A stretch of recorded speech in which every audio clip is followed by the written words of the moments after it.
Bismillahirrahmanirrahim. Assalamualaikum warahmatullahi wabarakatuh. Nah, anak-anak, hari ini kita akan coba membahas tentang routing dinamis, materi routing dinamis. Jadi kalau kemarin semester 1 kita sudah selesai dengan routing statis, kita semester 2 full routing dinamis. Masih tetap menggunakan Cisco. Nanti untuk praktikumnya kalian masih bisa menggunakan Cisco pakai tracer, baik yang mobile ataupun menggunakan desktop. Nah, anak-anak, untuk dasar teorinya kalian bisa menggunakan buku IC yang sudah sekalian pinjam, yang seperti ini, keluaran Erlangga. Kemudian untuk materinya ada di halaman ini, halaman 200, mulai dari 230. Nah, untuk router dinamis sendiri adalah router yang merutekan jalur yang dibentuk secara otomatis oleh router. Jadi bukan kita yang mengkonfigurasi, tapi langsung routernya itu sendiri. Kelebihannya salah satunya itu. Jadi routingnya, kalau kemarin kan kita harus mengkonfigurasi menggunakan perintah IP route, kemudian ada subnet masknya berapa, kemudian tujuannya apa, seperti itu. Kita harus tahu tujuannya mau kemana. Nah, kalau yang routing dinamis ini, rutenya ditentukan oleh router itu sendiri. Cuma nanti kekurangannya, dia akan lebih banyak memakan memori. Kenapa? Karena dia akan mencari persatu persatu rute yang terbaik untuk menuju sebuah jaringan yang dituju. Jadi harus dicek satu-satu sama si router itu. Kalau router statis kan kita langsung tujuannya IP sekian, kita langsung dirutekan ke sana. Kalau routing dinamis itu tidak. Jika ada perubahan topologi antar jaringan, router dinamis akan membuat routing terbaru. Jadi kalau misalkan kita menambahkan routing untuk routing baru, itu nanti yang mengkonfigurasi si routernya, si network administratornya tidak perlu men-setting lagi. Kalau misalkan kita menggunakan routing statis kan kita harus setting lagi dari awal, kita harus konfigurasikan lagi. Nah, untuk routing dinamis itu tidak. Jadi sebenarnya lebih mudah routing dinamis daripada routing statis. Kemudian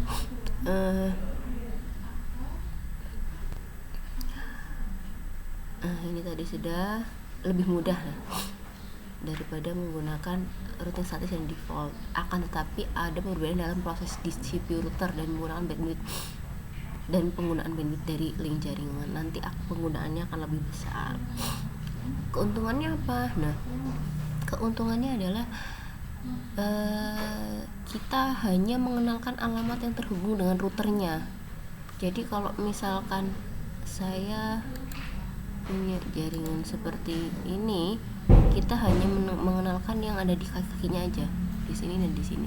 Kalau misalkan ada banyak router, misalkan di sini ada router lagi, di sini ada router lagi, kita tidak perlu mengenalkan yang di sini dan di sini gitu. Jadi hanya yang terhubung langsung. Misalkan kita mau routing dari router 1, berarti yang dikenalkan adalah router 0 dan router 2 aja, seperti itu.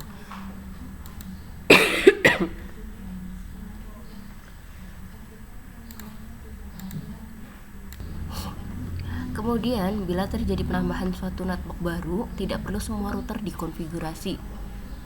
Hanya router yang berkaitan dengan router utama atau router asalnya. Kerugiannya apa? Beban kerja router lebih berat karena selalu memperbarui IP table pada setiap waktu tertentu. Jadi karena kalau misalkan ada perubahan jaringan, perubahan network, nanti si router ini akan memperbarui, dia akan mengupdate routing table-nya. Makanya dia akan kerjanya lebih berat. Dia cari lagi rute terbaiknya, rute paling pendeknya dia cari lagi, makanya memakan waktu beban kerja atau di sini yang digunakan memori yang lebih besar. Kemudian kecepatan pengenalan dengan kelengkapan IP table terbilang lama karena angka semuanya akan di broadcast satu-satu. Semua router akan di broadcast sama dia satu-satu. Kalau misalkan ada 10 router, ya dia akan cek satu-satu semuanya. Dari router misalkan router asalnya adalah router 0, dia cek router 1, 2, 3, 4 sampai 10, dia cek satu-satu. Tapi kalau misalkan kita routing status kan kita langsung tuliskan tujuannya mau kemana, kita langsung konfigurasi begitu. Jadi semua router sampai ketemu yang cocok. Setelah konfigurasi harus menunggu, dan setelah konfigurasi kita tidak bisa langsung mengecek ya, tidak langsung mengecek dan menemukan jalur yang tepat karena kita harus menunggu beberapa saat, menunggu si router ini mencari jalur yang terbaik. Kemudian ada macam-macam protokol pada routing dinamis. Ada RIP, nanti RIP ada 2 versi, ada versi 1 dan versi 2. Kemudian ada IGRP, OSPF, EIGRP dan BGP. Nah, ini ada di sini.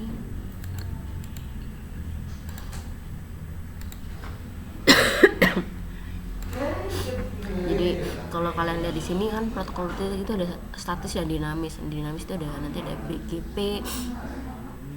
Ini menggunakan routing path vector. Iya.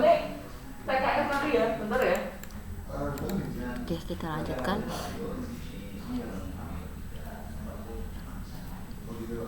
Kemudian untuk kali ini kita akan belajar mengenai RIP dulu. RIP versi 1 dan versi 2. Nah, untuk RIP sendiri dia menggunakan algoritma distance vector, atau dia menggunakan protokol distance vector, yaitu dia mencari atau melakukan routing berdasarkan jarak. Jadi dia cari jarak yang paling dekat. Nanti kalau misalkan hop count-nya lebih, ketemu hop count yang lebih kecil, dia yang digunakan. Hop count itu apa? Jadi loncatan atau loncatan dari router ke routernya. Kalau kemarin kita belajar tentang next hop atau router tetangganya, itu kan misalkan tetangganya 1, ya berarti dia satu. Berarti kalau misalkan saya punya router seperti ini misalkan dia mau, kalau misalkan ini router dan ini router, dari router 1 mau ke sini, berarti nanti hop count-nya dari 1, 2, dia ketemu distance-nya 1, 2, hop count-nya ada 1, 2 gitu. Jadi tidak perlu muter ke sini, langsung dari sini ke sini. Kalau misalkan dia muter dulu kan 1, 2, 3 ya, sedangkan dari sini ada 1, 2, berarti yang digunakan adalah jalur yang ini, yang kiri, seperti itu. Nah, jika hop count lebih dari 15, maka paket dibuang. Jadi kalau misalkan hop count-nya itu lebih dari 15, paket tidak akan sampai ke tujuan gitu, tidak akan sampai ke tujuan. Kemudian update routing dilakukan secara broadcast setiap 30 detik sekali. Dia akan mengupdate rute dari router asal ke router tujuan. Jadi dia langsung broadcast ke semua router setiap 30 detik sekali untuk menemukan jalur terbaik.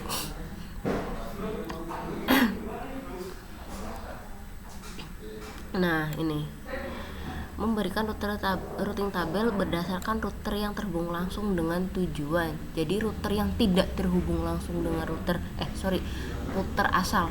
Jadi router yang tidak terhubung langsung dengan router asal itu nanti tidak digunakan oleh RIP. Dia hanya kita hanya perlu mengetahui router yang kita hanya si router ini hanya perlu informasi tentang router yang berhubung langsung dengan dia aja. Informasi yang diperlukan untuk RIP yaitu host, network, subnet dan rute default ya. Jadi tidak perlu network destination, tidak perlu, dia hanya ada host, network, subnet sama rute defaultnya aja. Nah ya, ada RIP versi 1 dan RIP versi 2. Kalau RIP versi 1 itu pertama mendukung class full, jadi tidak mendukung CIDR dan VLSM atau subnetting ya. Jadi dia tidak mendukung subnetting.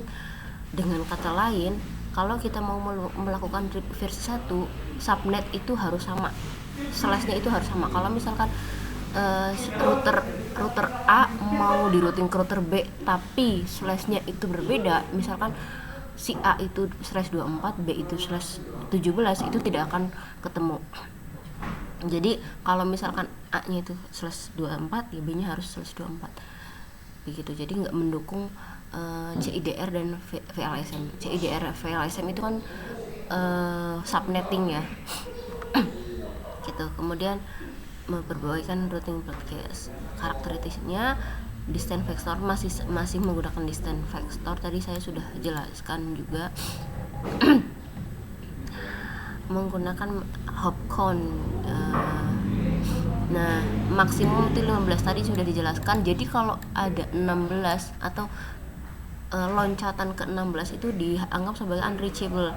Nanti ya udah DHU. Kalau misalkan ada 16 ya ketika kita cek show IP rootnya itu udah unreachable. Update secara periodik setiap 30 detik. Jadi setiap 30 detik si router itu bekerja untuk mengupdate rute terbaik lagi. Jadi kalau dia cek ada perubahan jaringan apa enggak.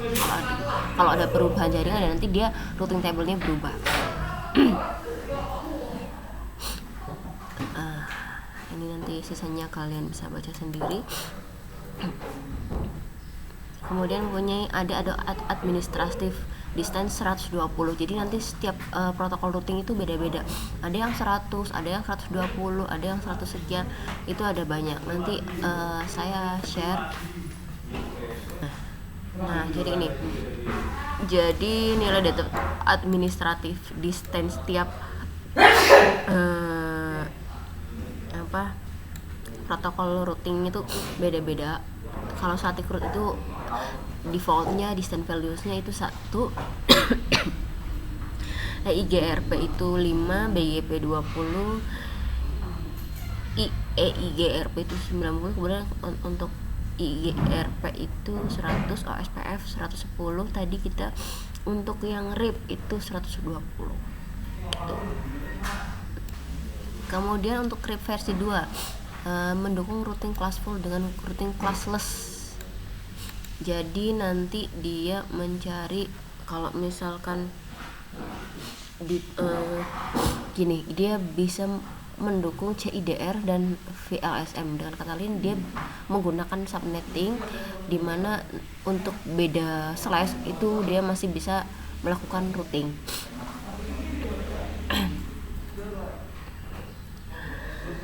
Nah, secara umum tidak jauh berbeda. Perbedaannya hanya terlihat pada informasi yang ditukarkan antar router.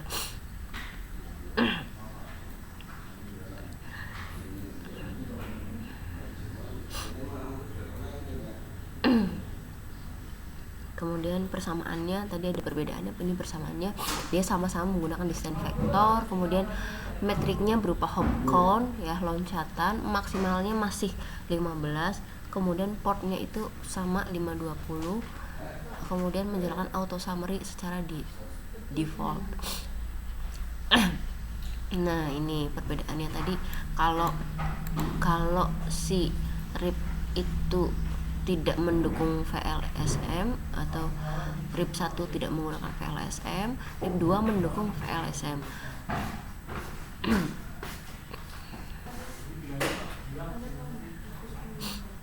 Kemudian untuk versi 2 itu mengirimkan dan menerima paket update, kemudian mengirimkan update ke alamat multicast. Kemudian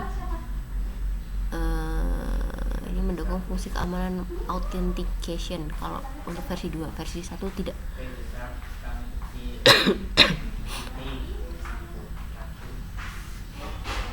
Nanti untuk kelebihan dan kekurangannya nanti kalian bisa baca sendiri, ini nanti saya akan share. Sampai sini aja dulu, kelebihan dan kekurangan. Oke.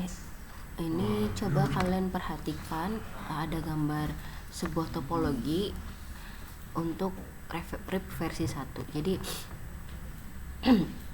ini metrik si RIP 1 itu kan menggambarkan jumlah lompatan atau jumlah hop count yang harus dilewati untuk mencapai alamat tujuan. Contoh misalkan kita mau routing dari router 1.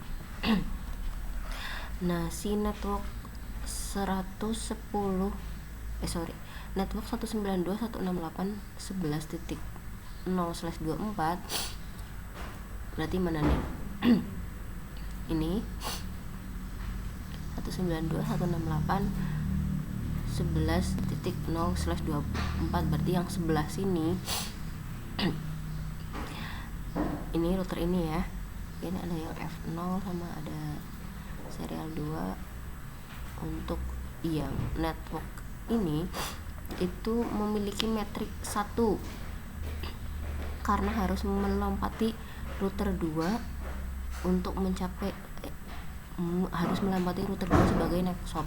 Jadi ketika dia mau ke sini, si ini mau ke sini, dia metriknya 1 di sini 1. Mau loncat ke sini 1, hop count-nya 1, metriknya 1. Karena dia harus melewati si ini. Kemudian untuk ke 172.16.0.0/16 itu 0. Untuk mencapai ke sini hop count-nya 0, metriknya 0. Kenapa? Karena dia tidak melewati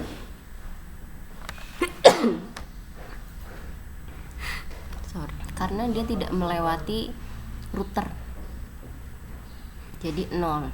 Kalau ke 192.168 kan dia melewati router 2 ini kan routernya.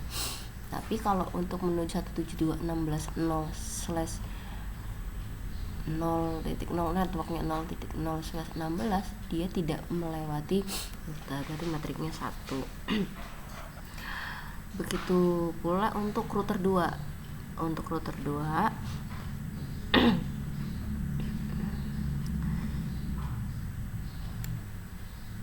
untuk router 2 ketika dia mau terhubung dengan 172.16.0/16 networknya, ini kan router 2, itu dia metriknya 0 karena dia tidak melewati router, dia langsung ke sini, dari sini langsung ke sini. Tapi ketika dia mau mencapai ke 10.10.10.0/24 baik ini maupun ini, berarti dari sini ya kita cari yang paling hanya mengenalkan kaki-kakinya. Berarti untuk mencapai ke sini dia menggunakan metrik 1 karena untuk mencapai ke 10.10.10.0/24 networknya dia harus melewati router ini. Ketika si router 2 mau ke sini dia harus melewati ini gitu. Untuk router 0 juga sama perhitungannya. Jadi kalau misalkan untuk network misalkan 172.16.0/16 berarti dia metriknya 1 karena dia melewati ini. Tapi ketika dia mau ke 10.10.10.0/8 dia 0. Kenapa? Karena dia tidak melewati router gitu. Jadi untuk RIP versi 1 itu ciri khasnya itu dia menggunakan distance vector dimana metriknya distance vectornya itu menggunakan metrik yang merupakan hop atau lompatan untuk mencapai tujuan gitu. Kalau misalkan di sini ada router lagi berarti nanti metriknya ada berapa? 2 ya, 1 gitu. Untuk selanjutnya kita coba praktikum halaman 239 ya. Nanti saya juga akan berikan tutorialnya untuk praktikum, sementara kalian coba pahami dulu untuk teori dasarnya si routing dinamis untuk yang protokol RIP-nya. Oke, cukup sekian untuk materi kali ini, semoga bermanfaat. Assalamualaikum warahmatullahi wabarakatuh.